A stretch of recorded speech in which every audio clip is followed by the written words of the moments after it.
the 10th of August, women from KwaZulu-Natal, delegates of the Women's Parliament, and women from the community, we came together for a march to celebrate the 20 years of our constitution, but also marching against all the social ills that we have around us. We moved in town, we're wearing black dresses, red scarves, and we had red lipsticks to identify ourselves with the women who've been abused, the blood that has been shed by women because they were killed by their partners. Ngizizwa ngijabule ngithi abantu besifazana abaqine baphumele phandle bangathuli akhulume umuntu angafi afese endlini yakhe afele ngaphakathi engashonga ukuthi ngelekeleleni wozani abantu besifazane sihlangane siyibambe ngoba nxa singayibamba ngathina siphumele obana ngeke sisize kanje futhi inqumo eziyothathwa namhlanje zisemqoka kakhulu kithina siwuhulumeni zisemqoka ngoba kufanele siyoyisebenza ngoba labo mama abahlangene la abakhulumi ngezinto ezingamthinta umuntu wesifazane. Most damage is done by men, even to their own children. So we need to stand up to say enough is enough. And also are calling justice system. Our justice system is very weak. Somebody commits a crime, then the next day is out on bail. We are calling all men, doesn't matter who you are, what position you hold, but you must subject yourself to everybody. Also don't just respect your wife or your children. Everybody, all women belong to this country. They've got the right. Number of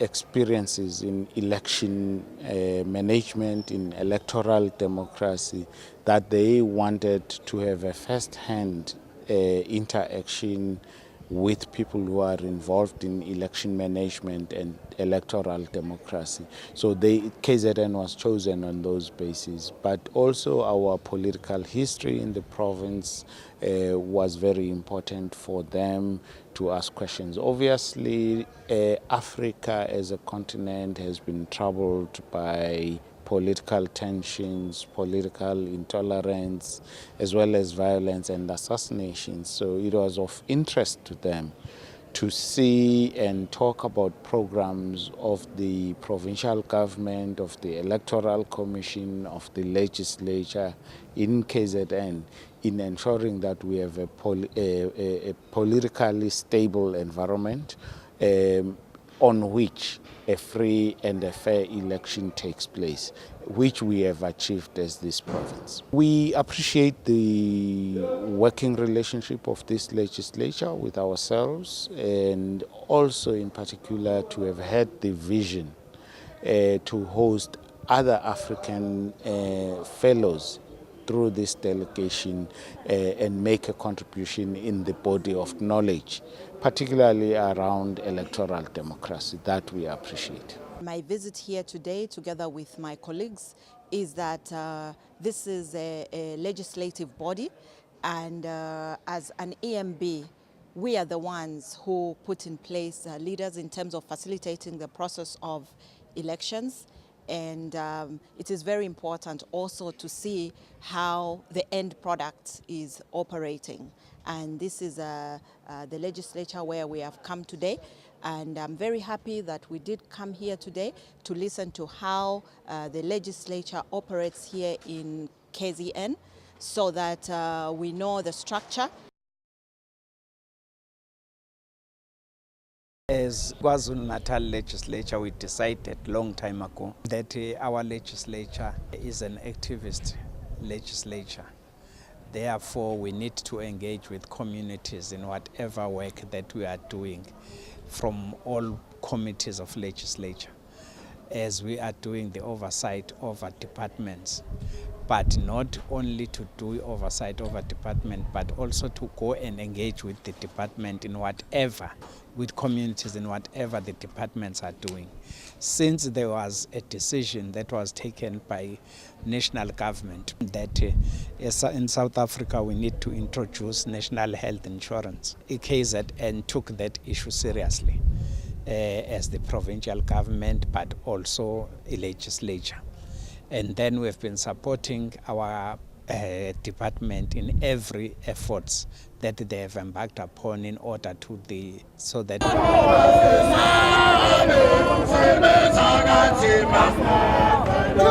so besizokhuluma kahle kahle ukuba sicela abantu abakhubazekile ukuba banakekeleke ngayo yonke indlela. Sithi abantu abakhubazekile nabo fanele bahlomule kwimisebenzi yonke ekhona eNingizimu neAfrika, kuma departments, kumasipala, kuma private sector.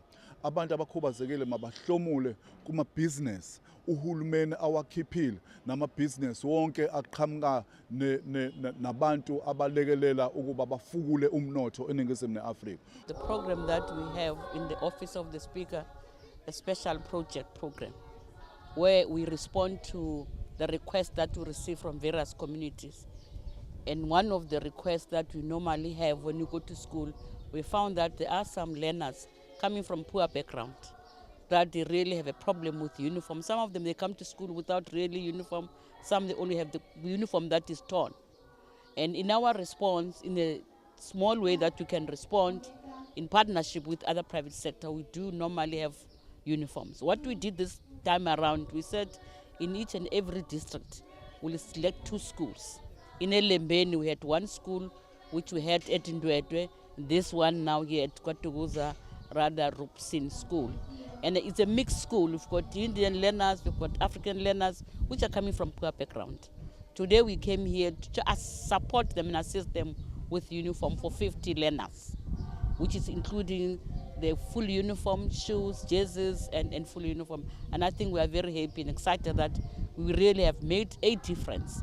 It may look small, but it has a great impact in the life of a learner who's going to have a feeling better and have dignity restored in the classroom like any other learners. In our effort to ensure that we create a conducive environment, one of the things that it becomes an issue is that when you don't have a good uniform and you look different from other learners, you lose your own self-esteem, you lose your confidence.